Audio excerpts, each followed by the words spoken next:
ఏ యోగ్యత లేని నన్ను నీవు ప్రేమించినావు దేవా, ఏ అర్హత లేని నన్ను నీవు రక్షించినావు ప్రభులయ్యా. నీవుంటే నాకు చాలు యేసయ్యా, నీ వెంటే నేను ఉంటానేసయ్యా.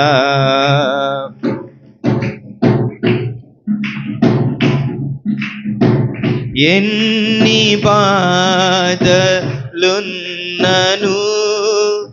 ఇబ్బందులెదురైనను,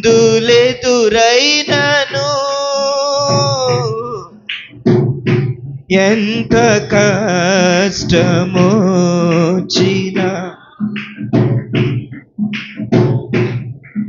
నను, ఎన్ని బాధలున్నను, ఇబ్బందులెదురైనను,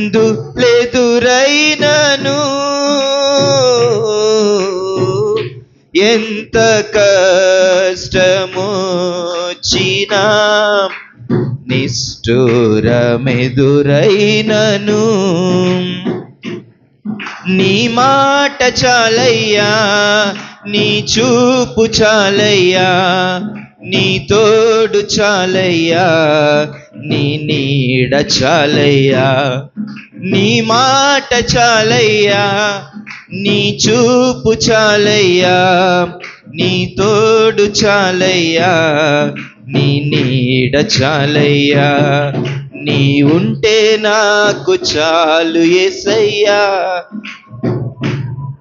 నీ వెంటే నేను ఉంటానేసయ్యా. దేవుని నామానికి స్తోత్రం. హల్లెలూయా, హల్లెలూయా. ప్రకటన గ్రంథం 22వ అధ్యాయం 12వ వచనం. ప్రకటన గ్రంథం 22వ అధ్యాయం 12వ వచనం. ఇదిగో త్వరగా వచ్చుచున్నాను, వాని వాని క్రియ చొప్పున ప్రతివానికిచ్చుటకు నేను సిద్ధపరిచిన జీతము నా యొద్ద ఉన్నది. నేనే అల్ఫాయు ఒమేగయు, మొదటివాడను కడపటివాడను, ఆదియు అంతమునై ఉన్నాను. చాలండి. యేసు ప్రభువారు సంఘముతో చెప్తున్నటువంటి మాటలు. ఇదిగో త్వరగా వచ్చుచున్నాను, వాని వాని క్రియ చొప్పున ప్రతివానికిచ్చుటకు నేను సిద్ధపరిచిన జీతము నా యొద్ద ఉన్నది. యేసు ప్రభువారు ఆయన చెప్తూ ఉన్నారు, త్వరగా వస్తాను అని. త్వరగా వచ్చి ఆయన ఏం చేస్తారంటే, మనము చేసిన క్రియల చొప్పున మనకు సిద్ధపరిచినటువంటి జీతమును, బహుమానమును, కిరీటమును మనకిస్తారట. భూమి మీద మనం బ్రతికేటటువంటి జీవితం దేవుడు ఆయన కవిలలో, గ్రంథములో రాస్తూ మనము ఏమేమి చేస్తూ ఉన్నామో ఆయన లిఖిస్తూ దానికి తగినటువంటి బహుమానం మనకిస్తారని ఎదురు చూస్తూ మనము జీవిస్తూ ఉంటాము. ఊరికనే మనం జీవించము, మనం జీవించకూడదు కూడా. డబ్బులు సమకూర్చుకోవడానికో, లేకపోతే మన వస్తువులను కూడబెట్టుకోవడానికో, నలుగురిలో గొప్ప పేరు సంపాదించుకోవడానికో మనము జీవించము. కానీ మనం ఎందుకు జీవిస్తామంటే యేసయ్య దగ్గర బహుమానం తీసుకోవడానికి జీవిస్తాం. ఆయన చనిపోయి తండ్రి కుడిపార్శ్వమునప్పుడుండి ఏం చేస్తూ ఉన్నారంటే, మనము చేసే పనులకు మన కొరకు జీతమును, బహుమానమును సిద్ధపరుస్తూ ఉన్నారు. క్రీస్తు ప్రభునందున్న వారికి నిరీక్షణ, ప్రతి ఆదివారం మందిరానికి వచ్చే వారికి ఉన్నటువంటి బహుమానం, క్రీస్తు ప్రభులో ఆయనను వెంబడిస్తూ ఆయన కొరకు జీవిస్తూ ఉండే వారి కొరకు ఉండేటటువంటి ఆ ఉన్నతమైన కిరీటం, ఇవన్నీ పొందుకోవడానికే మనం భూమి మీద జీవిస్తూ ఉంటాం. ప్రతిరోజు ఒక వ్యక్తి పడుకునే ముందు ఆకాశం వైపు చూస్తూ దేవుడు వస్తున్నారేమో అని పడుకుంటా ఉంటాడంట. మళ్ళీ ఉదయం లేచి ఇంకా రాలేదా దేవుడు అని, సాయంత్రం దేవుడు వచ్చేస్తారేమో అని సిద్ధపడుతూ తన పనులు చేసుకుంటూ బ్రతుకుతాడంట. సరే, మనము మన జీవితంలో ఎలా జీవిస్తూ ఉన్నాము, ఏం జరగబోతుంది అనే విషయాల గురించి మనము ఆలోచన చేద్దాం. ఖచ్చితంగా మొదటిసారి వచ్చిన దేవుడు, మొదటిసారి గొర్రెపిల్లలాగా వచ్చినటువంటి దేవుడు ఇప్పుడు కొదమ సింహము వలె రాబోతూ ఉన్నారు. తన సంఘమును, వధువు సంఘమును వివాహం చేసుకోవడానికి తను సిద్ధపరిచినటువంటి స్థలములోనికి తీసుకుని వెళ్ళడానికి ఆయన రాబోతూ ఉన్నారు. దేవుని రాకడంటే ఏమిటి? యేసు ప్రభు వారు మధ్యాకాశానికి వచ్చి ఒక గొప్ప బూర శబ్దముతోటి ఆయన వస్తూ ఉన్నప్పుడు మృతులైన వారు లేపబడతారు. సజీవులమై ఉన్నటువంటి మనము లేపబడి మధ్యాకాశంలోని ఆయన కలుసుకున్నప్పుడు ఆయనతో పాటు యుగ యుగములు జీవించడానికి ఆయన మనలను తీసుకుని వెళతారు. అయితే అది ఒక 7 సంవత్సరముల కాలం. ఎప్పుడు ఆ 7 సంవత్సరములు ప్రారంభమవుతుందో మనము సూటిగా స్పష్టంగా చెప్పలేం, కానీ దేవుడైతే మధ్యాకాశంలోనికి వస్తారు. మధ్యాకాశంలోనికి వచ్చినప్పుడు ఎవరెవరైతే నిష్కళంకులుగా, పరిశుద్ధులుగా, అనింద్యులుగా, నిర్దోషులుగా తమ్మును తాము సిద్ధపరుచుకొని అది ముడతైనను, మచ్చైనను, డాగైనను లేని వారిగా పవిత్రంగా పరిశుద్ధపరుచుకొని జీవిస్తారో వాళ్ళు మధ్యాకాశంలోని ప్రభువుతో పాటు కొనిపోబడతారు. ఇక విడిచిపెట్టబడిన వాళ్ళు శ్రమల కాలం గుండా, అది 7 సంవత్సరాల శ్రమలు, మహాశ్రమల కాలం గుండా విడిచిపెట్టబడిన వాళ్ళు వెళతారు. ఈ నేపథ్యంలో పరలోకంలో దేవుని మహామహుని సింహాసనము దగ్గర క్రీస్తు ప్రభువారు మనల్ని వేసుకుని వెళ్ళినప్పుడు ఆయన చెప్తూ ఉన్నారు, ఇదిగో నేను త్వరగా వచ్చుచున్నాను, వచ్చాను, తీసుకుని వెళ్ళాను, మీ కొరకు సిద్ధపరిచినటువంటి బహుమానము వాని వాని క్రియ చొప్పున ప్రతి వానికిచ్చుటకు నేను సిద్ధపరిచినటువంటి జీతమును తీసుకోండి అని దేవుడు ఇవ్వబోతూ ఉన్నారట. ఒకసారి ఒక ఫంక్షన్కి నేను వెళితే వచ్చిన వాళ్ళందరికీ ఏదో గిఫ్ట్ ఇచ్చారు. నాకు ఇస్తారేమో అని నేను వెళితే లేదు, నీకు లేదు అని అన్నారు. చాలా బాధపడ్డాను.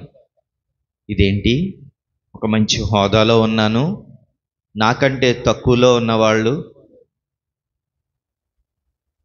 అంత హోదా లేని వాళ్ళు, వాళ్ళకి బహుమానం ఇచ్చారు, నాకు ఇవ్వలేదేంటి అని బాధపడ్డాను.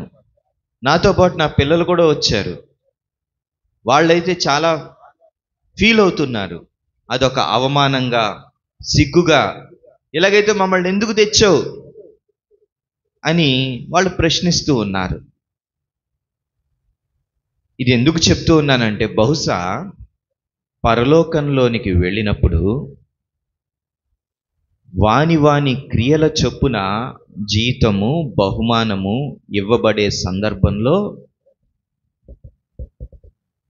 నేను ఆయన దగ్గరికి వెళ్ళినప్పుడు దేవుడు, నువ్వు పరలోకానికి రావడమే ఎక్కువ, నీకు జీతం లేదు, బహుమానం లేదు అని అన్నప్పుడు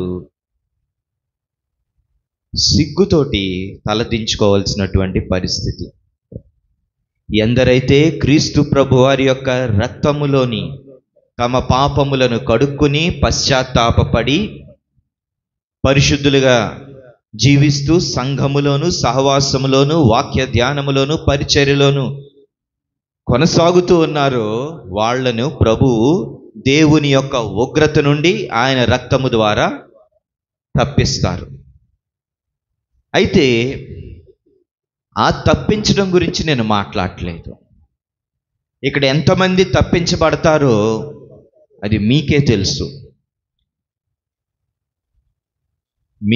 మీరుగా యేసు ప్రభువారిని సొంత రక్షకునిగా అంగీకరించి ఆయన మరణ, భూస్థాపన, పునరుద్ధాన ప్రక్రియలో విశ్వాసంతో ఆయనతో పాటు మరణము యొక్క సహానుభావమును అనుభవించిన వారైతే, బాప్టిస్మ సాక్ష్యము ద్వారా ఆయనను అంగీకరించిన వారైతే ఆయనతో పాటు పరలోకానికి వెళతారు.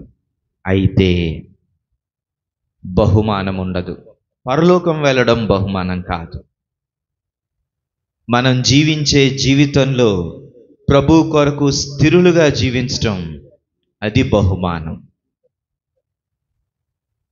పొద్దాక పద్దోలు రోజు ఉదయాన్నే లేచి ఏదో గడిపి సాయంత్రం చేసి ఎందుకు బ్రతుకుతున్నామంటే బహుమానం పొందడానికి పరిగెడుతున్నాం,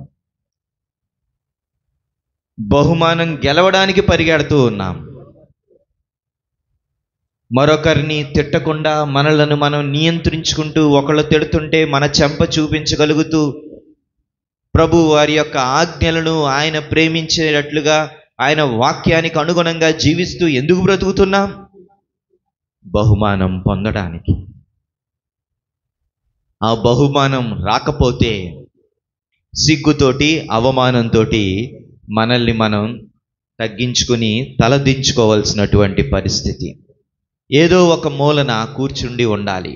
అప్పుడు అనుకుంటూ ఉంటాం, అయ్యో నేను ఇంకా ఈ విధంగా భక్తి చేయవలసింది, పైన భక్తి చేశాను, పైన ఎవరినో సంతోష పెట్టడానికి భక్తి చేశాను, నా ప్రభుని మనసారా హృదయంతరంగాల్లోండి నేను ప్రేమించలేదు, ఆయన సన్నిధిలోనికి నేను రాలేదు, ఆయన నేను ఘనపరచలేదు, అలా చేసుండుంటే ఎంత బాగుండేది అని మనం అనుకుంటామేమో. నిర్గమాకాండం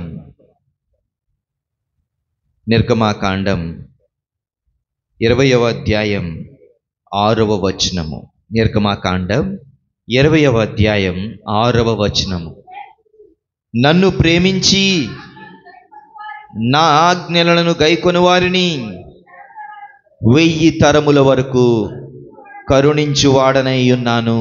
నన్ను ప్రేమించి, దేవుణ్ణి ప్రేమించాలట. దేవుణ్ణి ప్రేమించడం అంటే ఏంటంటే ఆయన ఆజ్ఞలను గైకొనడం అంట. నన్ను ప్రేమించి నా ఆజ్ఞలను గైకొని వారిని 1000 తరముల వరకు కరుణించువాడనై ఉన్నాను. అంటే నేను నా దేవుణ్ణి ప్రేమిస్తే, నా దేవుని ఆజ్ఞలకు అనుగుణంగా జీవిస్తే ఆయన కరుణ నా మీదకు, నా పిల్లల మీదకు, అటువంటి తర్వాత తరముల మీదకు ఆయన కరుణ వస్తూ ఉంటూ ఉన్నది. ఎంత ఆశ్చర్యం, ఎంత గొప్ప సంగతి. అయితే దేవుణ్ణి ప్రేమిస్తూ ఉన్నావా? దేవుని ఆజ్ఞలను గైకొంటూ ఉన్నావా? మందిరానికి వస్తూ ఆయన వాక్యం ద్వారా జ్ఞాపకం చేయబడుతూ, సరి చేయబడుతూ, ప్రశ్నించబడుతూ, సవాలు చేయబడుతూ, ఆయన ఆజ్ఞలు ఇవి, ఆయన కొరకు జీవించవలసిన విధానం ఇది అని ఎప్పటికప్పుడు బోధించబడుతూ ఉన్నప్పటికీ దేవుని ప్రేమించలేనటువంటి స్థితిలో ఉన్నామా? ఇదిగో ఆయన త్వరగా వస్తూ ఉన్నాడు. నువ్వు జీవించే నీ జీవితం ఏదైనా కానీ అది భూమి మీద గడపగలిగేటటువంటి కొద్దిపాటి జీవితమే. నువ్వు మంచం మీద పడున్నా కానీ, కాళ్ళు చేతులు కదలలేనటువంటి స్థితిలో ఉన్నా కానీ, అదిగో ఆ జీతము కొరకు, ఆ బహుమానము కొరకు, ఆ కిరీటము కొరకు పొందుకోవడానికి నువ్వు పరిగెట్టాలి. పరిగెట్టలేకపోతే వృధా, ఈ భక్తి జీవితం వృధా, ఎవరికి ప్రయోజనం లేనటువంటి భక్తి జీవితం. మీకు తెలిసిన కొందరు పెద్దలట, దేవుడు వాళ్లకు కొన్ని కిరీటాలు ఇచ్చారట. ఆ కిరీటం ఇస్తే ఆ జీతాన్ని తీసుకుని తిరిగి మళ్ళీ ఆ ప్రభుకే వాళ్ళ కిరీటాలు తిరిగి సంపర్చారట. చూడండి, ప్రకటన గ్రంథం 4వ అధ్యాయం 10-11 వచనాలు. ప్రకటన గ్రంథం 4వ అధ్యాయం 10-11 వచనాలు. ఆ 24 పెద్దలు సింహాసమునందు ఆసీనుడై ఉండువాని ఎదుట సాగిలపడి యుగ యుగములు జీవించువానికి నమస్కారము చేయుచు, ప్రభువా మా దేవా, నీవు సమస్తమును సృష్టించితివి, నీ చిత్తమును బట్టి అవి ఉండెను, దానిని బట్టియే సృష్టింపబడెను గనుక నీవే మహిమ ఘనత ప్రభావములు పొందనర్హుడవని చెప్పుచు తమ కిరీటములను ఆ సింహాసనం ఎదుట వేసిరి. ఇదిగో 24 పెద్దలు. ఎవరా పెద్దలు మనకు స్పష్టంగా తెలియదు, గాని కొందరు పాత నిబంధన 12 గోత్రకర్తలు, కొత్త నిబంధన 12 అపోస్తలులు ఆ 24 పెద్దలు అంటారు.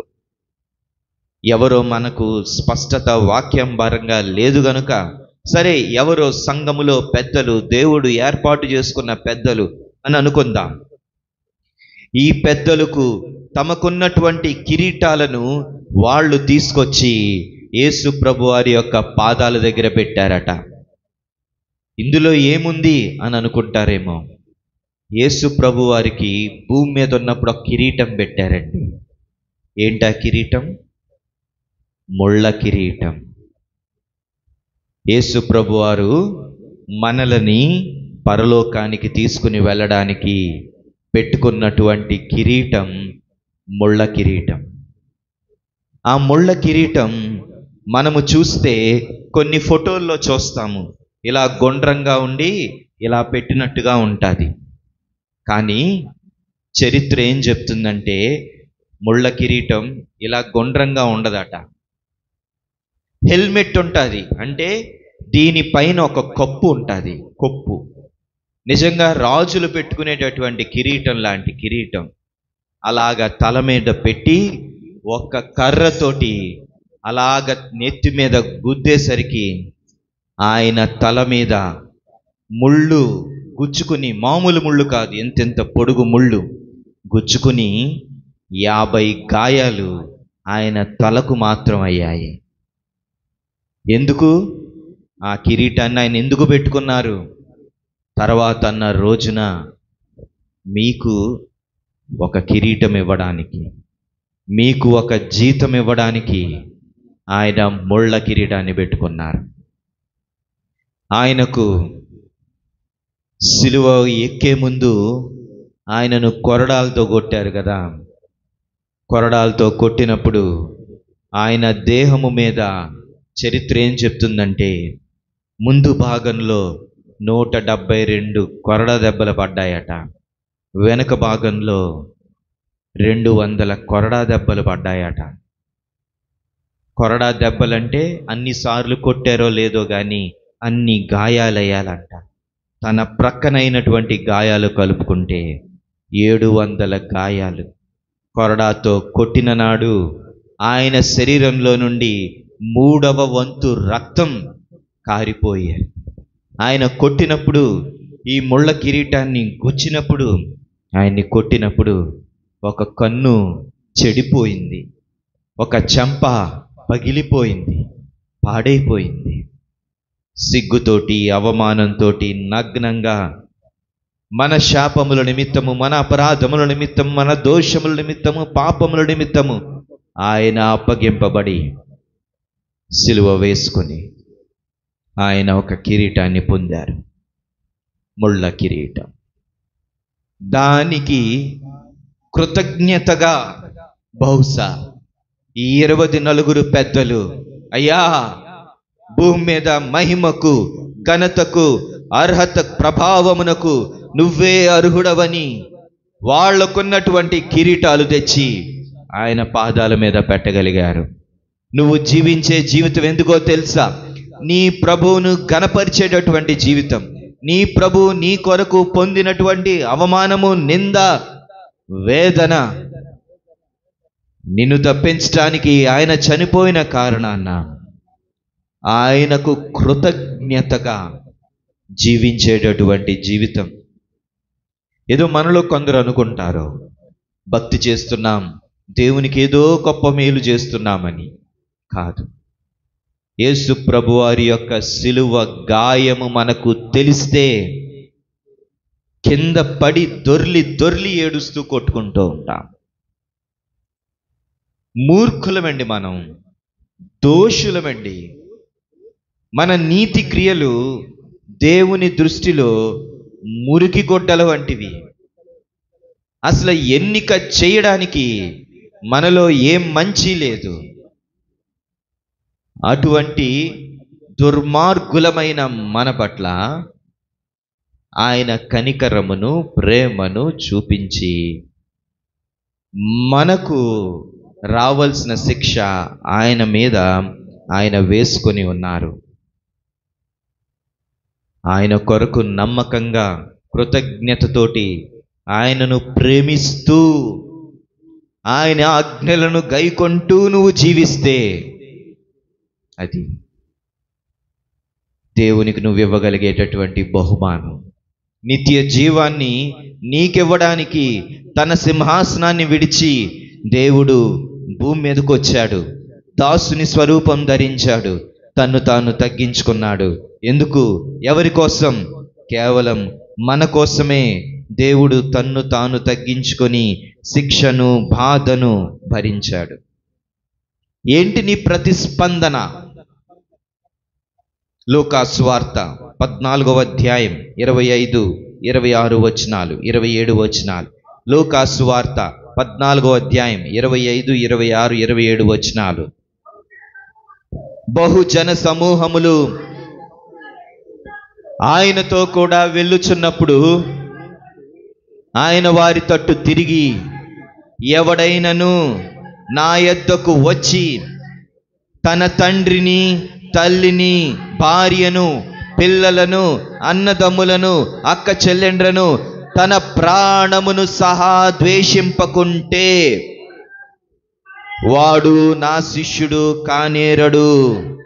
మరియు ఎవడైనను తన సిలువను మోసుకొని నన్ను వెంబడింపని ఎడల వాడు నా శిష్యుడు కానేరడు. యేసు ప్రభువారు సిలువ మరణము పొందక మునుపు చెప్తున్నటువంటి మాటలు. ఇదిగో మీ కొరకు నేను చనిపోతూ ఉన్నాను. అయితే మీరు నన్ను ప్రేమించవలసిన విధానం ఒకటి ఉన్నది. మీ తండ్రిని కానీ, తల్లిని కానీ, భార్యను కానీ, పిల్లలను కానీ,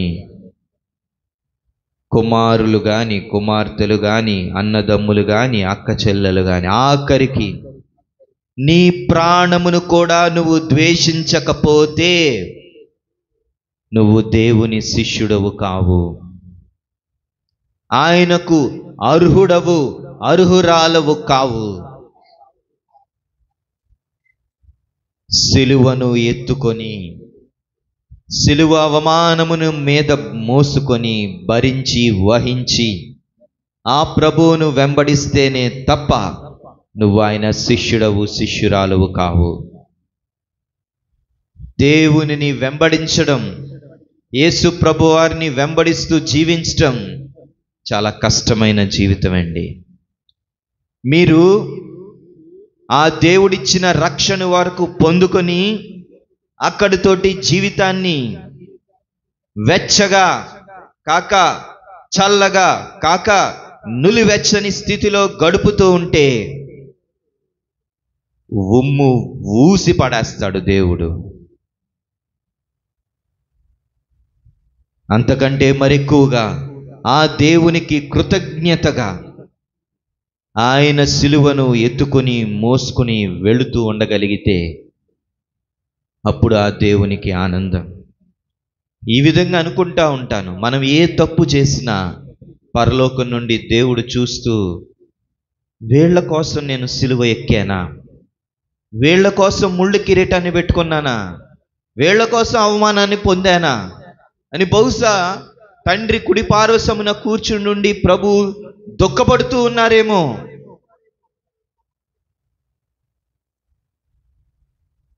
దేవుణ్ణి మనము దుఃఖపెట్టగలమా?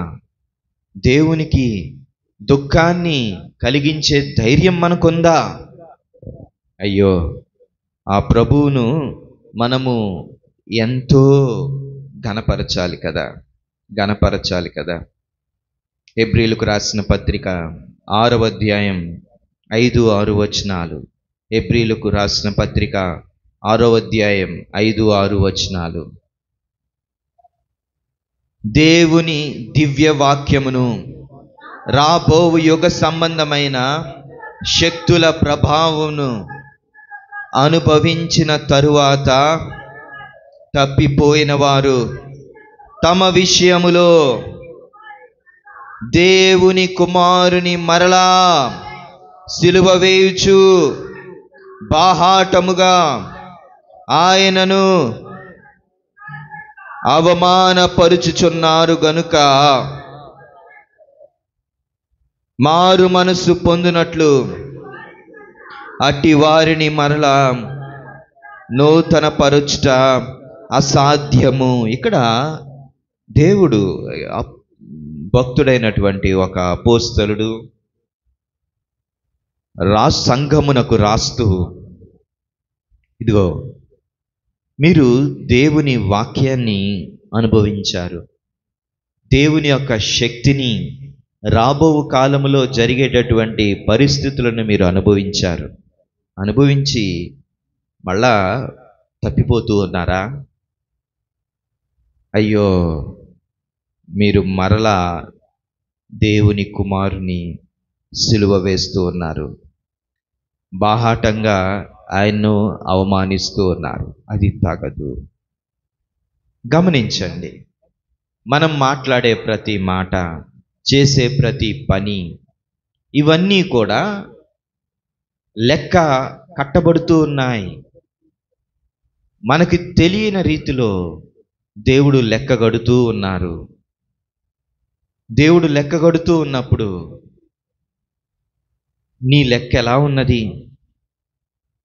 రోమీయులకు రాసిన పత్రిక 14వ అధ్యాయం 10-11 వచనాలు. రోమీయులకు రాసిన పత్రిక 14వ అధ్యాయం 10-11 వచనాలు. అయితే నీ సహోదరునికి తీర్పు తీర్చనేలా, నీ సహోదరుని నిరాకరింపనేలా మనమందరము దేవుని న్యాయపీఠము ఎదుట నిలుతుము.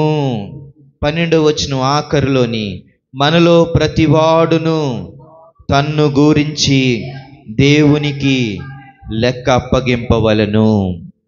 ఇదండి, మనము దేవునికి లెక్క అప్పచెప్పాలి. ఈ లెక్క నీతిమంతులకి దుర్నీతిమంతులకి తీర్చేటటువంటి లెక్క కాదు. ఇది విశ్వాసులైన వాళ్ళు అప్పచెప్పవలసినటువంటి లెక్క. ఇందాక నేను చెప్పినట్లుగా మనకు బహుమానం రావాలని మనం వెళుతూ ఉన్నప్పుడు మన లెక్క సరిపోకపోతే మనకు బహుమానం ఉండదు. దేవుడు ప్రేమించి ప్రతి ఒక్కరికి ఏదో ఒక ఈవిని ఇవ్వాలని చెప్పి మన కొరకు ఎదురు చూస్తూ ఉన్నాడు. ఇదిగో మీ కొరకు నేను ఒక పందెపు రంగములో మీ కొరకు నేను జీవించాను. ఎలా జీవించాలో మీకు ఒక మాదిరి ఉంచిపోయాను. మీరు కూడా ఆ విధంగా జీవించకూడదు? పేతురు రాసిన మొదటి పత్రిక 2వ అధ్యాయం 21వ వచనము. పేతురు రాసిన మొదటి పత్రిక 2వ అధ్యాయం 21వ వచనము.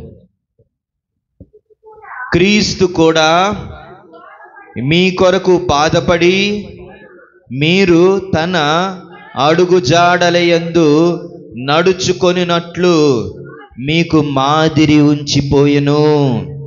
ఆయన పాపము చేయలేదు, ఆయన నోటను ఏ కపటమును కనబడలేదు, ఆయన దూషింపబడి బదులు దూషింపలేదు. చాలండి.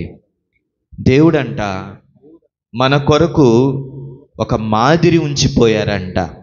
ఎందుకంటే ఆయన అడుగు జాడల్లో మనం అడుగులు వేస్తూ నడవాలనంట. ఎక్కడన్నా ఇసుకలో లేకపోతే సముద్ర తీరములో ఇసుక ఉన్న ప్రాంతంలో నడిస్తే మన అడుగులు కనబడతా ఉంటాయి, ముద్రలు. ఈ ముద్రల్లో అడుగులో అడుగు వేసుకుంటూ వెళ్ళడం. ఆ విధంగా ఏ విధంగా అయితే చిన్న పిల్లవాడు తన తండ్రి వెళుతూ ఉన్నప్పుడు వాళ్ళ తండ్రి వేసిన అడుగులో వెనకాల అదే అడుగుల్లో వేసుకుంటూ వస్తూ ఉంటాడు. అది చిన్నపిల్లలకు చాలా సంతోషం. ప్రభు అయిన క్రీస్తు మన కొరకు ఆయన అడుగులు వేసుకుంటూ వెళ్ళారు. ఆ అడుగుల్లో అడుగు వేసుకుంటూ మనం వెళ్ళాలి. ఏమిటి ఆయన వేసిన అడుగులు? పాపం చేయలేదు, నోట కపటము లేదు, దూషణ చేయలేదు, సిలువను సహించారు, శ్రమను పొందారు, మేలు చేసి బాధపడ్డారు. 20 నుండి 24 వచనాలు చూస్తే మీకే అర్థమవుతుంది. మీరే తర్వాత చదువుకోనండి ఏమేమి విషయాల్లో దేవుడు మీ కొరకు మాదిరి ఉంచారు. ఇప్పుడు ఇటువంటి మాదిరికరమైన జీవితం మనం జీవించగలిగితే, ఇదిగో నేను త్వరగా వచ్చుచున్నాను, వాని వాని క్రియల చొప్పున ప్రతి వానికి జీతము నా యొద్ద ఉన్నది. ఏమిటా జీతము? ఒక 5 విషయాలు మనము చూద్దాము. దేవుడు మన కొరకు చేసినటువంటి బలియాగము, త్యాగము జ్ఞాపకం చేసుకుంటూ కృతజ్ఞతగా మనము జీవిస్తే గనుకన దేవుడు మనకు బహుమానం ఇస్తారట. ఆ విధంగా మనకు వాక్యంలో రాయబడి ఉన్నది. కొరింథీయులకు రాసిన మొదటి పత్రిక 9వ అధ్యాయం 24-25 వచనాలు. కొరింథీయులకు రాసిన మొదటి పత్రిక 9వ అధ్యాయం 24-25 వచనాలు. పందెపు రంగమందు పరిగెత్తు వారందరూ ఒక్కడే బహుమానం పొందునని మీకు తెలియదా? అటువలే మీరు బహుమానము పొందినట్లుగా పరిగెత్తుడి. మరియు పందెమందు పోరాడు ప్రతివాడు అన్ని విషయములందు మితముగా ఉండును. వారు క్షయమగు కిరీటమును పొందుటకును, మనమైతే అక్షయమైన కిరీటమును పొందుటకు మితముగా ఉన్నాము. చాలండి. మొదటి కిరీటం అక్షయమగు కిరీటం.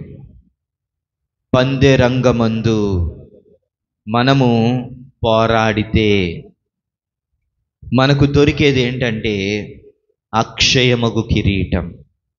అక్షయమగు కిరీటం అంటే ఏంటంటే అది పాడైపోనిది, ఎంత వాడినా పాడైపోదు. ఈ ఫ్యాన్ ఉందంటే కొన్ని రోజులకు పోతుంది. నిజంగానే ఏదో కిరీటం పెట్టుకుంటే అది వాడి వాడి అరిగిపోతుంది, తుప్పు పడుతుంది, మలినమైపోతుంది, దాని షైనింగ్ పోతుంది, ఇవన్నీ పోతాయి. కానీ నిజంగా దేవుని కొరకు పరిగెడితే, విశ్వాసంలో పందెపు రంగములో ఆయన కొరకు పరిగెడితే దేవుడు మనకు అక్షయ కిరీటమును ఇవ్వబోతూ ఉన్నాడు. ఈ అక్షయ కిరీటము ఊరికనే రాదు. మనం పరిగెట్టాలి. అలసిపోతాం, అయినా కానీ పరిగెట్టాలి. దిగులు, బాధ, కన్నీళ్లు, ఏడుపు, అస్వస్థత, మంచాన్నే ఉండడం, అయినా కానీ పరిగెట్టాలి. ఎవరు మనతో రారు, అయినా కానీ పరిగెట్టాలి. పందెపు రంగములో మనము పరిగెత్తాలి.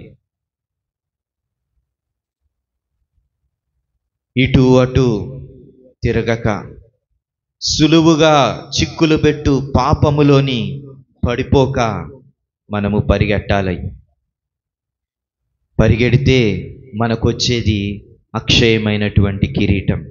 ఇదిగో, ఏ రోజన్నా నువ్వు ఆలోచించావా? నీ ప్రభు కిరీటం ఇవ్వడానికి నీ కొరకు సిద్ధంగా ఉన్నారు.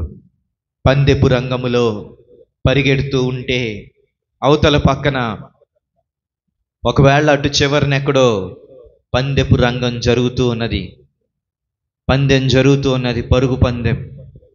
అందులో పరిగెడుతూ ఉన్నారు. ఇక్కడ కప్పు పట్టుకుని నుంచుని ఉన్నారు, ఎవరు ముందొస్తే వాళ్ళకి ఇద్దామని. ఆ విధంగా ప్రభు మన కొరకు కిరీటమును మన పరుగులో క్రమముగా పోరాడితే కిరీటమును ఇవ్వడానికి ఆయన ఎదురు చూస్తూ ఉన్నారు. కష్టమే, కానీ కృతజ్ఞతతో నువ్వు జీవించేటటువంటి జీవితంలో ఆ కిరీటాన్ని పొందుకోవడానికి పరిగెట్టాలి. హెబ్రీలకు రాసిన పత్రిక 12వ అధ్యాయం 1-2 వచనాలు. హెబ్రీలకు రాసిన పత్రిక 12వ అధ్యాయం 1-2 వచనాలు. ఇంత గొప్ప సాక్షి సమూహము మేఘము వలె మనలను ఆవరించి ఉన్నందున మనము కూడా ప్రతి భారమును, సులువుగా చిక్కులు పెట్టు పాపమును విడిచిపెట్టి విశ్వాసమునకు కర్తయు దానిని కొనసాగించువాడునైనా యేసు వైపు చూచుచు మన ఎదుట ఉంచబడిన పందెపులో ఓపికతో పరిగెత్తుదము. ఎంత స్పష్టంగా చెప్తూ ఉన్నాడండి ఇక్కడ. పందెములో భారములుంటాయి, పాపపు మార్గములుంటాయి. అవి చాలా సులువుగా చిక్కులు పెట్టేస్తూ ఉంటాయి. మన వల్ల కానిటువంటి పరిస్థితి, ప్రభువా ఇక నేను క్షమించలేను, నీ అడుగులోనే అడుగు వేసుకుంటూ పందెంలో పరిగెట్టమన్నావు కదా, నీ అడుగులో అడుగు వేసుకుంటూ వెళ్ళలేకపోతున్నాను. మీకు తెలుసా, ఒలింపిక్ గేమ్స్లో పరుగు పందాల్లో పరిగెట్టేటప్పుడు గీతలు గీస్తారు. 100 మీటర్స్ పరుగు పందెంలో ఆ గీత మధ్యలోనే నడవాలి, పరిగెట్టాలి. ఆ గీతకు టచ్ చేసినా కానీ వాళ్ళను డిస్క్వాలిఫై చేస్తారు. ఈ విధంగా ఒక వ్యక్తి పరిగెట్టాడు, ఫస్ట్ వచ్చాడు, కానీ గీతను టచ్ చేశాడు, తన్ని డిస్క్వాలిఫై చేసి తనకు బహుమానాన్ని ఇవ్వలేదు. ఆఫ్టర్ ఆల్, ఎందుకు పనికిరాని భూమి మీదే ఇటువంటి నియమ నిబంధనలు, పద్ధతులు, క్రమములు ఉంటే దేవుని నిబంధనలు, దేవుని నియమములు ఆయన అడుగుల్లో అడుగు వేసుకుంటూ పరిగెట్టాలి. నా వల్ల కాదు ప్రభువా, నేను క్షమించలేను, మీ అడుగులో నుండి తప్పిపోతున్నాను. ఏదో కొద్దిసేపు వాక్యం వింటున్నట్టు బాగానే ఉంది, కానీ బయటికి వెళ్ళిపోతున్నప్పుడు ఆ విధంగా జీవించలేకపోతున్నాను. ఇవన్నీ అందరికీ ఉండేటటువంటి పరిస్థితులే. దానికి అపోస్తుడైన పౌలు ఏం చేస్తాడంటే, నా శరీరాన్ని నలగొట్టుకుంటున్నాను అని చెప్తాడు. ఒకళ్ళకి బోధించిన తరువాత నేను భ్రష్టుణ్ణైపోతానేమోనని నా శరీరము నేను నలగొట్టుకుంటున్నాను అని చెప్తాడు. చూద్దాం, వాక్యం చూద్దాం. ముందు ఈ వాక్యం చూస్తే, సులువుగా చిక్కులు పెట్టేటటువంటి పాపములు, మనల్ని కదలనివ్వకుండా ఉంచేటటువంటి పరిస్థితులు, వీటన్నిటిలో మనము పరిగెట్టాలి అంటే ఎవరిని చూసి పరిగెట్టాలండి? యేసు వైపు చూసి పరిగెట్టాలి. యేసు వైపు చూచుచూ వెళ్ళాలి. మన వల్ల అవ్వదు. పరలోకంలో యేసు ప్రభు వారు ఉన్నారు, ఆయన వైపు చూస్తున్నావా? ఆయన వైపు చూసే అనుభవం ఉందా? ఒకసారి ఆయన వైపు చూడు. ఆయన అక్కడ తండ్రి యొక్క కుడి పార్వశమున కూర్చుండి ఏం చేస్తున్నాడు తెలుసా? నీ కొరకు నా కొరకు విజ్ఞాపన చేస్తున్నాడు. మన పక్షమున తండ్రి అయిన దేవునికి కుమారుడైన యేసుక్రీస్తు ప్రభువారు, ఇదిగో పలానా జ్యోతి, పలానా సుష్మా, లేకపోతే ఎవరో మీలో పేర్లు నాకు తెలియదు, వీళ్ళు పలానా సుహాస్ని, వీళ్ళు పలానా భరత్, పలానా మెల్కీసెదకు, వీళ్ళు ఇబ్బంది పడుతున్నారు దేవా, సహాయం చేయండి అని మన కొరకు విజ్ఞాపన చేస్తారంటే యేసు ప్రభువారు. మనము ఆ యేసు ప్రభువారిని చూసి, ప్రభువా నా కొరకు సిలువ శ్రమను అనుభవించావు, నీ కొరకు నేను పరిగెడతాను, నీ కొరకు నమ్మకంగా నేను పందెములో ఉంటాను, తొలగిపోను, మీరు పెట్టిన ఆజ్ఞల గీతలను దాటను, కుడికి గాని ఎడమకు గాని తిరగను అని చెప్పగలిగేటటువంటి ఆత్మీయ స్థితి ఉండాలి. ఈ పందెపు రంగంలో కావాల్సింది ఏంటో తెలుసా? ఓపిక, ఓర్పు. ఈ ఓర్పు ఎలా వస్తుందంటే శ్రమల గుండా వెళుతూ ఉంటే ఈ ఓర్పు వస్తుందట. శ్రమలలో వెళుతూ ఉన్నప్పుడు అది ఓర్పుకు దారితీస్తూ ఉంటుందంట. సరే, యేసు ప్రభు వారి వైపు చూస్తూ మన ఎదుట ఉంచబడినటువంటి పందెపు రంగములో ఓపికతో పరిగెట్టాలి. వేరే వాళ్ళతోటి గొడవల్లోకి, వేరే వాళ్ళతోటి కక్షల్లోకి, అసూయల్లోకి కాదు. మీకు అంతగా టైం ఉంటే గొడవలు పెట్టుకోవడం మానేసి ప్రార్థన చేయండి. అంతగా టైం ఉంటే బాధలో ఉన్న వాళ్ళని వెళ్ళి దర్శించండి. ఇది కదా ప్రభు కోరుకునేది. మీకు టైం ఉంటే ఏదో అక్కడక్కడ కూర్చుని ఏవేవో మాటలు చెప్పుకోవడం కంటే కూడా మీరు చేయవలసినటువంటి పనులు ఎన్నో ఉన్నాయి. జ్ఞాపకం చేస్తున్నాను చూడండి. అది మత్తయి సువార్త 25వ అధ్యాయం 34, 35, 36 వచనాలు. మత్తయి సువార్త 25వ అధ్యాయం 34, 35, 36 వచనాలు. మత్తయి సువార్త 25వ అధ్యాయం 34, 35, 36 వచనాలు. అప్పుడు రాజు తన కుడివైపునున్న వారిని చూచి, నా తండ్రి చేత ఆశీర్వదింపబడిన వారలారా రండి, లోకము పుట్టినది మొదలుకొని మీ కొరకు సిద్ధపరచబడిన రాజ్యమును స్వతంత్రించుకొనుడి.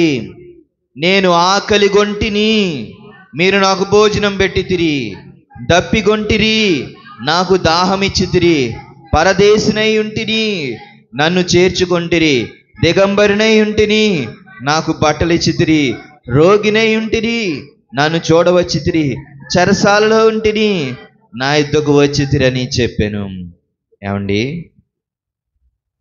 బాధలో ఉన్నవాళ్ళు, ఆకలిలో ఉన్నవాళ్ళు, వాళ్ళనే దేవుడు తనగా, ఏమండి, నేను అనారోగ్యంతో ఉంటే దేవుడు నాతోటి ఐక్యపరుచుకుంటారంట. అంటే నా అనారోగ్యం దేవుడు అనారోగ్యం అంట. దేవుడు నాకు ఎందుకు స్వస్థతను ఎవరంటే వేరే వాళ్ళకి అవకాశం ఇవ్వడానికంట. ఏమైనా అవకాశం? వాళ్ళు వచ్చి నన్ను దర్శించి వాళ్ళు మేళ్లు పొందుకోవడానికి. నాకు ఆకలేస్తూ ఉంటే, నాకు అన్నం దొరకపోతే వేరే వాళ్ళకి అవకాశం అది. వాళ్ళు వచ్చి నాకు ఆహారం పెడితే నేను వాళ్ళని దీవించాలి, వాళ్ళు దీవించబడాలి. కానీ ఈ శ్రమల్లో నేను దేవునితోటి ఐక్యపరచబడుతూ అది అనుభవిస్తూ సహిస్తూ వెళ్ళగలిగితే ఎంత భాగ్యం. అది ఒక కోణం నుండి చూస్తే. మరొక కోణం నుండి చూస్తే, నువ్వు ఎప్పుడైనా ఎవరికన్నా ఆకలేస్తే అన్నం పెట్టావా? వాళ్ళకి బట్టలు లేకపోతే బట్టలు ఇచ్చావా? వాళ్ళని ఎవరు చేర్చుకోకపోతే వెళ్ళి దగ్గరికి వెళ్ళి ఆదరించావా? ఊరంతా వెలేసేసింది, ఎవరు మాట్లాడట్లేదు, ఏదో గొడవలు వచ్చినాయి, వెళ్ళి పలకరించావా? నాకేం పట్టిందిలే, నాకేం జరిగిందిలే, నాకే ఎందుకులే అని ఊరకన మూలన కూర్చున్నావా? 10 మంది పోరాటలో ఇవన్నీ ఉంటాయి. ఇవి చేయగలిగిన నాడే నువ్వు అక్షయ కిరీటమును పొందడానికి అర్హుడవు. మనకి కిరీటం కావాలి, మనల్ని పైన కూర్చోబెట్టాలి, అందరికీ కనబడేటట్టుగా చెయ్యాలి కాదు.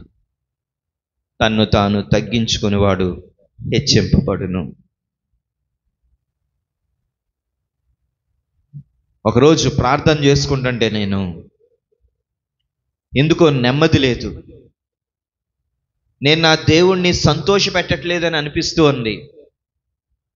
ప్రభువా, ఏంటి ప్రభువా, నాకు తృప్తి లేదు, ఏదో బరువుగా ఉన్నట్టుంది అనంటే ఒక ఇద్దరిని జ్ఞాపకం చేశారు ప్రభు, వెళ్ళి వాళ్ళని దర్శించు అని. అది పక్క ఊరు కాదు, దగ్గరగా 250 కిలోమీటర్ల దూరం. ఒక అరగంట దర్శించడం కోసం అంత దూరం ప్రయాణం చేసి వెళ్ళాక, ప్రభువా సంతోషమా, సంతోషం. నా ప్రభువుని సంతోషపెట్టడానికి ఆరాటం నాకున్నది. ఆయన్ని సంతోషపెట్టకపోతే, ఆయన మనసు, ఆయన కన్నులు దిగులుగా ఉంటే, నాలో ఏదో లోపము, నాలో ఏదో కొరత ఆయన కనబడితే నాకు ఇబ్బందిగా ఉంది. చూడండి, ఇంట్లో పిల్లలు కానీ, భర్త కానీ, భార్య కానీ ఒకలాగా ముఖం పెట్టుకుని ఏదో కోల్పోయినట్టుంటే ఎలా ఉంటుంది? నెమ్మది ఉండదు. దేవునితోటి ముఖాముఖి అనుభవం కలిగినటువంటి మనము దేవుని మనసును ఒకవేళ అర్థం చేసుకోగలిగితే, ఇది దేవుడు కోరుకునేది. మనము దేవుని కోరుకున్నట్లుగా ఉండకుండా బహుమానం కావాలంటే ఎందుకు దేవుడు ఇస్తాడు? ఏమి అర్హత మనకున్నది? మనం నోరు తెరిస్తే వేరే వాళ్ళకి గాయం చేయడమే. మనం వస్తున్నామంటే వేరే వాళ్ళు భయపడుతున్నారు. అయ్యో, చీకట్లో ఉన్న వాళ్ళు వెలుగును చూశారు అన్నమాట ప్రభు వారి గురించి చెప్తున్నట్లు, నువ్వు ఎక్కడికన్నా వెళితే అక్కడ సంతోషం పుట్టాలి. అమ్మో, నన్ను ఆదరించే వ్యక్తి, ఆహా నన్ను బలపరిచే వ్యక్తి వచ్చారు అని అనిపించాలి. ఇది కదా అడుగులో అడుగు వేసుకుంటూ వెళ్ళడం. యేసు ప్రభు వారు ఎక్కడికి వెళుతున్నా దావీదు కుమారుడా అని పిలిచేవారు. ఆయన పట్టుకుంటే ఏం మేలు దొరుకుతుందోనని. మరి మనల్ని పట్టుకుంటే ఏం దొరుకుతుంది? మనలో నుండి ఏమన్నా ఫలాలు వస్తున్నాయా? అది ఇతరులకు ఆశీర్వాదకరంగా ఉన్నాయా? ఎందుకు వచ్చిందిలే, మనం ముట్టుకుంటే మళ్ళీ మనకి ఏం అంటుకుంటుందో అనేటటువంటి జీవిత విధానం ఇతరుల పట్ల మనం ప్రవర్తిస్తూ ఉన్నామా?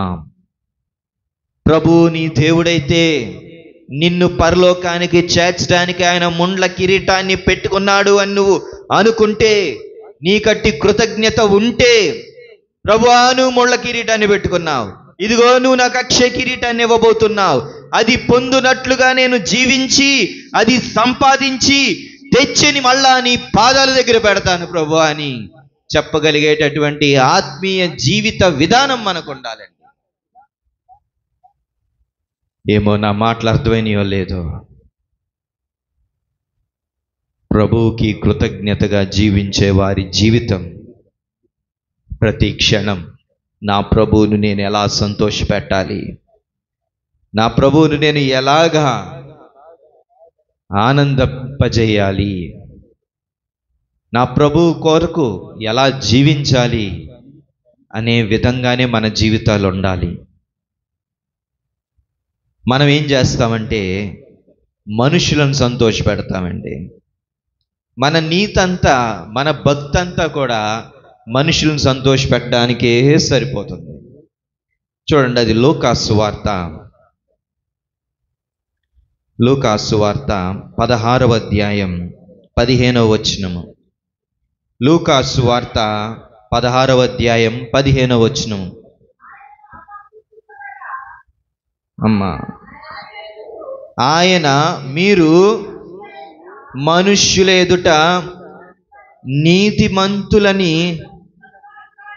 అనిపించుకొనువారు, కానీ దేవుడు మీ హృదయములను ఎరుగును. మనుష్యులలో ఘనముగా ఎంచబడినది దేవుని దృష్టికి అసహ్యము, అసహ్యము, అసహ్యము. మనుషులలో ఘనముగా నువ్వు ఎంచుతావు. పైన కూర్చోవడం, ప్రార్థన చేయడం, పాటలు పాడడం, నలుగురిలో కనబడాలనుకోవడం, ఏదో నీ అంతట నీకే ఏదో నీతి ఉందని నువ్వు బయటకు చెప్పుకోవడం, ఇవన్నీ కూడా దేవునికి అసహ్యమంట. కానీ మనం వీటి కొరకు పరిగెడతామండి. ప్రియులారా, ప్రభు కొరకు పరిగెడదాం. ప్రభు మన కొరకు చేసినటువంటి బలియాగానికి కృతజ్ఞత పూర్వకంగా పరిగెడదాం. ప్రభువుని సన్మానించినట్లుగా పరిగెడదాం. అప్పుడు మనకు అక్షయ కిరీటం ఇవ్వబడుతూ ఉంటుంది. అక్షయ కిరీటం మరి ఎవరు పొందుకోవాలని ఆశపడుతూ ఉన్నారో చూసుకోనండి. బహుమానము పొందునట్లుగా మనం పరిగెట్టవలసిన వాళ్ళమై ఉన్నాము. బహుమానము పొందునట్లుగా పరిగెట్టవలసిన వాళ్ళమై ఉన్నాము. రెండవ కిరీటాన్ని చూద్దాం. అది తెస్సలోనీయులకు రాసిన మొదటి పత్రిక 2వ అధ్యాయం 19వ వచనము. తెస్సలోనీయులకు రాసిన మొదటి పత్రిక 2వ అధ్యాయం 19వ వచనము. ఏలయనగా మా నిరీక్షణైనను ఆనందమైనను అతిశయ కిరీటమైనను ఏది? మన ప్రభు అయిన యేసు యొక్క రాకడ సమయమున ఆయన ఎదుట మీరే కదా. చాలు. ఇక్కడ అపోస్తులుడైన పౌలు తెస్సలోనిక అనే సంఘానికి చెప్తూ, మీ వలన నాకు వచ్చేది ఏంటంటే అతిశయ కిరీటం. ఏమిటి అతిశయ కిరీటం అంటే, ఒక సంఘాన్ని స్థాపించడానికి ఆయనకు వచ్చినది అతిశయ కిరీటం. మనకు ఈ అతిశయ కిరీటం కూడా వస్తుంది. ఇతరులను రక్షిస్తే, ఇతరులను బలపరిస్తే, ఇతరులను ప్రభువులో ఘనముగా నాటితే మనకు కూడా ఈ అతిశయ కిరీటం ఇవ్వబడుతూ ఉంటుంది. అతిశయ కిరీటం దేవుడు నీకు ఇస్తారా? ఎంతమందిని నువ్వు ప్రభువులోకి నడిపించావు? ఎంతమందికి దేవుని మాటలు చెప్పి నువ్వు బలపరిచావు?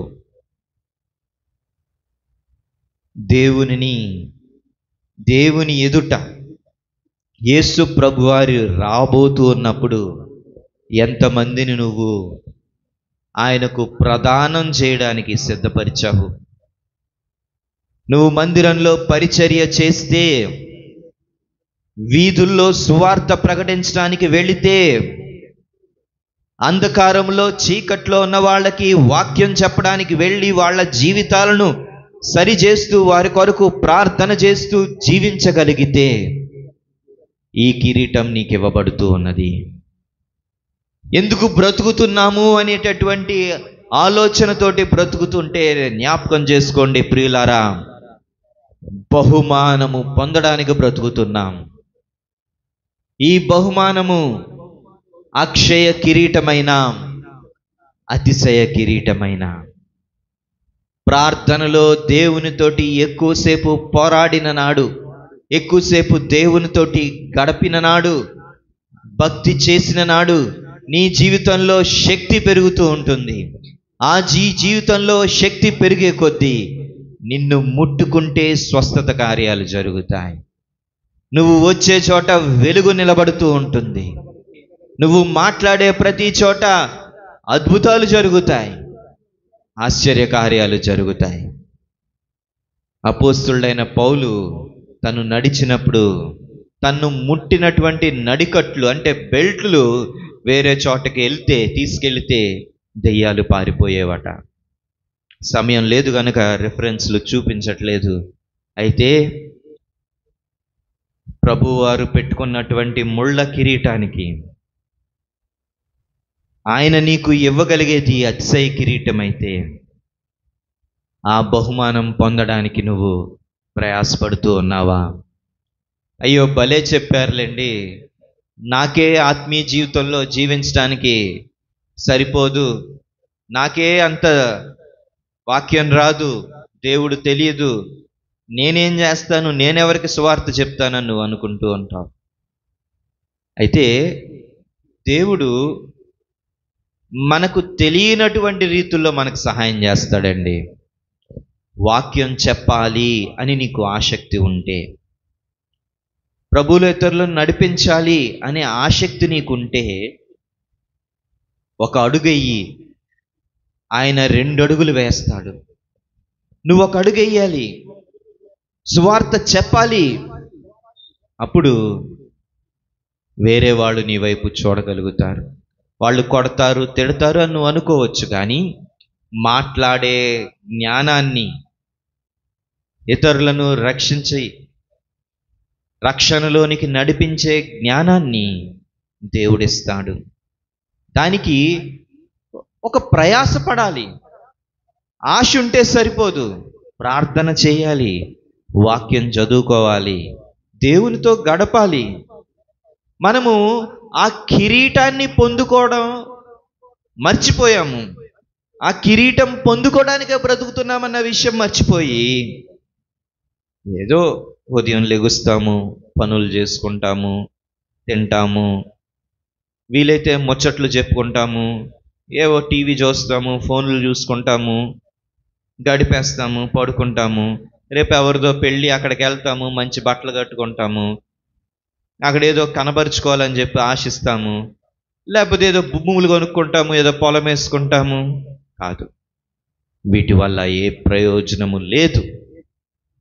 ఇవి చేయకూడదా? ప్రయోజనమైనవి చేయాలి. ఎలా చేయాలి? దేవుని నామమునకు ఘనత వచ్చినట్లుగా. ఇదిగో నువ్వు ఒక పందెపు రంగములో ఉండి ప్రభువుని వెంబడిస్తున్నావు అన్న రీతిగా నువ్వు జీవించాలి. అప్పుడే నీకు అతిశయ కిరీటము ఇవ్వబడుతూ ఉన్నది. మూడవదిగా చూద్దాము. మొదటి ఏం చూసామండి? మొదటి కిరీటం ఏంటి? అక్షయ కిరీటము. రెండవది ఏంటండి? అతిశయ కిరీటము. మూడవది చూద్దాం.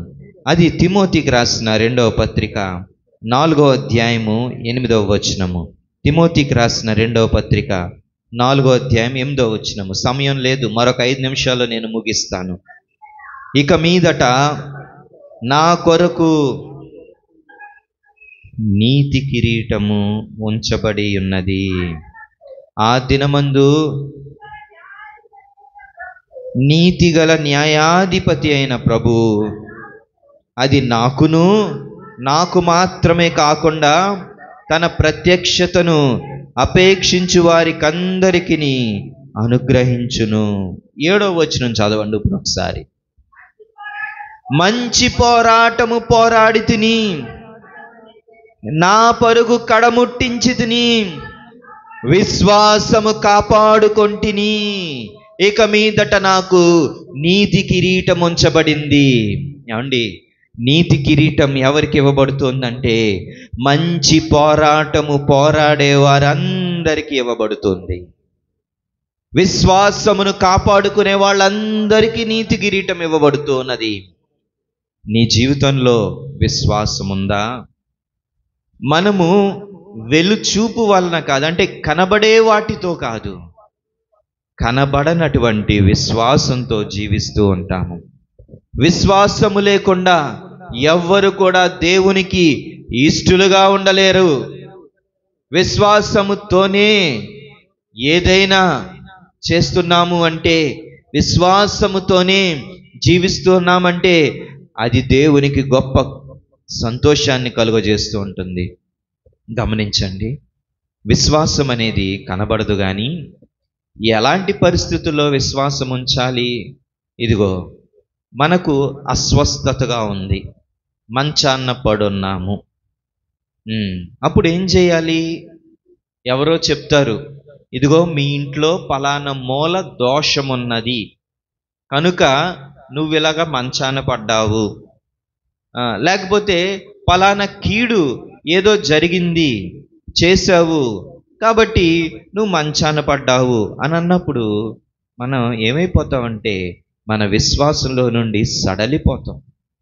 అయ్యో, నా ప్రభువు నన్ను ప్రేమించి నాకు ఈ పరిస్థితిని ఇచ్చారు, నా ప్రభువుకు కానిదేది కూడా నేను పట్టుకోను, తాయెత్తుల జోలికి వెళ్ళను, విగ్రహాల జోలికి వెళ్ళను, మాంత్రికుల జోలికి వెళ్ళను, జ్యోతిష్యుల జోలికి వెళ్ళను, పండితుల జోలికి వెళ్ళను, పురోహితుల బ్రాహ్మణుల జోలికి నేను వెళ్ళను. తేదీలు, తిథులు, నక్షత్రాలు, కాలాలు, సమయాలు ఇవి నాకు అక్కర్లేదు. నీతి కిరీటం నీకు ఇవ్వబడుతుంది. ఈ విధంగా విశ్వాసమును నువ్వు కాపాడుకోగలిగిన నాడు నీతి కిరీటం ఇవ్వబడుతుంది. అయ్యో, అలా చెయ్యకపోతే నా పిల్లలకు పెళ్ళవదు కదా. పర్లేదు, నీ తల్లినైనా, తండ్రినైనా, అక్కనైనా, చెల్లినైనా, పిల్లలనైనా దేవుని కంటే ఎక్కువగా ప్రేమిస్తే దేవునికి నువ్వు పాత్రుడవు, పాత్రురాలు కావు. నీకేమన్నా జరగని, నీ కుటుంబానికి ఎంత కీడన్నా జరగని, విశ్వాసంతో దేవుని పట్టుకో. దేవుడు నిన్ను బయటకు తీసుకురాలేనటువంటి అసమర్థుడు కాడు. ఆయన ఏంటో, ఆయన గొప్పతనం ఏంటో, ఆయన బాహుబలం ఏంటో నువ్వు అర్థం చేసుకోవడానికి కొన్నిసార్లు నిన్ను కొన్ని పరిస్థితులు గుండా దేవుడు తీసుకెళ్తాడంతే. అంతేగాని లోకంలో ఏదో చెప్తున్నారని, ఎవరో ఏవో మాయ మాటలు చెప్తున్నారని విశ్వాసం నుండి సడలిపోకు. పందెమందు పరిగెట్టు. పౌలు అంటూ ఉన్నాడు, నేను పోరాడాను, మంచి పోరాటం పోరాడాను. నిజమే, అంత పోరాటమే. నిజంగా క్రైస్తవులుగా జీవిస్తే గనకన ఉంటే ఊరంతా కలిసి ఉంటుంది, లేకపోతే మనొక్కళ్ళమే వేరైపోతాం. తప్పులేదు, వెలివేయబడిన పర్లేదు, ఒక్కళ్ళమైపోయిన పర్లేదు. దేవుడు కాకులతోటి ఆహారమును అందించినటువంటి దేవుడు. ఈ రోజు కూడా అదే దేవుణ్ణి మనము పూజిస్తూ ఉన్నాము. నువ్వు బాధపడితే, నిన్ను చంపాలి అనుకుని దేవునికి ఆశ ఉంటే తప్ప దేవుడు నిన్ను పోషిస్తాడు. దేవుడు నిన్ను పోషిస్తాడండి. ఆదికాండము 40 ఒక్క నిమిషము.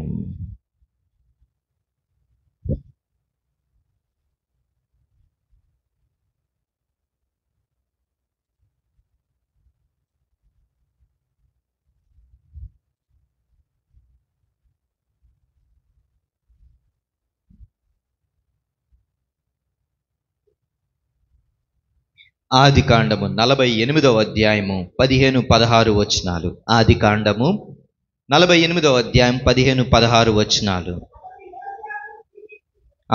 ఇక్కడ యాకోబు యోసేపును దీవిస్తున్నాడు. యాకోబు యోసేపును దీవించి, నా పితరులైన అబ్రహాము, ఇస్సాకులు ఎవని ఎదుట నడుచుచుండిరో ఆ దేవుడు, నేను పుట్టినది మొదలుకొని నేటి వరకు ఎవడు నన్ను పోషించెనో ఆ దేవుడు, అనగా సమస్తమైన కీడులో నుండి నన్ను తప్పించిన దూత ఈ పిల్లలను ఆశీర్వదించునుగాక. యాకోబు తన దేవుడు గురించి సాక్ష్యం ఇవ్వగలుగుతున్నాడు.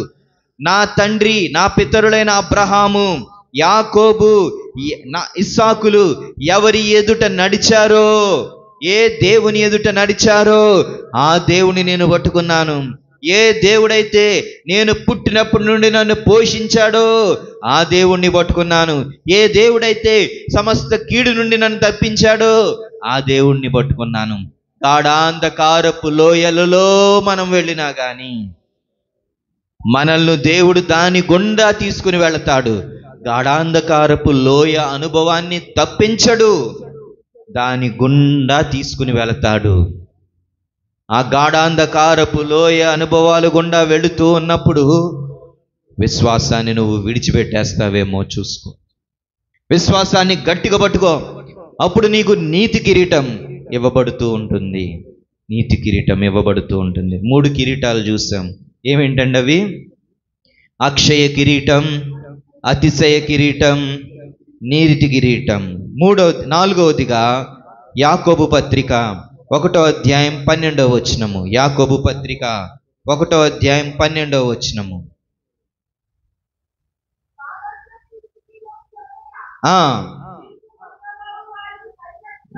యాకోబు పత్రిక 1:12. శోధన సహించువాడు ధన్యుడు, అతడు శోధనకు నిలిచినవాడై ప్రభు తన్ను ప్రేమించు వారికి వాగ్దానము చేసిన జీవ కిరీటమును పొందును. శోధనల గుండా వెళుతూ శోధనలో నువ్వు నిలబడితే నీకు దేవుడు జీవ కిరీటాన్ని ఇస్తాడు. ఇక వివరించటకు సమయం లేదు. 4 కిరీటాలు చూసాం. అక్షయ కిరీటం, అతిశయ కిరీటం, నీతి కిరీటం, జీవ కిరీటం. ఆఖరిగా ప్రకటన గ్రంథం క్షమించండి పేతురు రాసిన మొదటి పత్రిక 5వ అధ్యాయం 4వ వచనము. పేతురు రాసిన మొదటి పత్రిక 5వ అధ్యాయము 4వ వచనము. ప్రధాన కాపరి ప్రత్యక్షమైనప్పుడు మీరు వాడబారని మహిమ కిరీటమును పొందుదురు.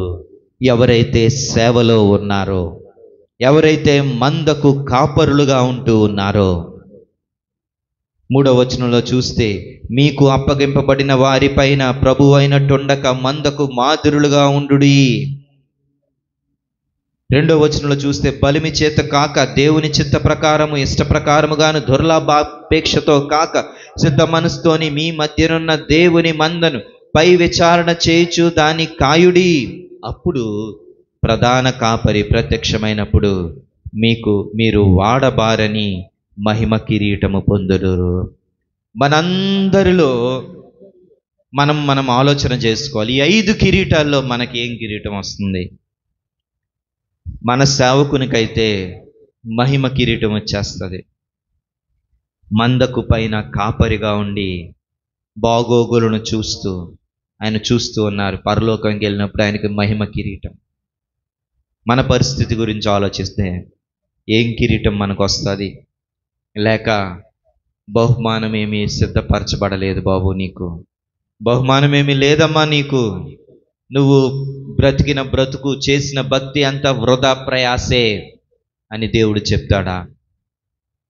ఏమి కిరీటము మనము పొందుకుంటూ ఉన్నాము? మన బ్రతుకు ఎలాగున్నది?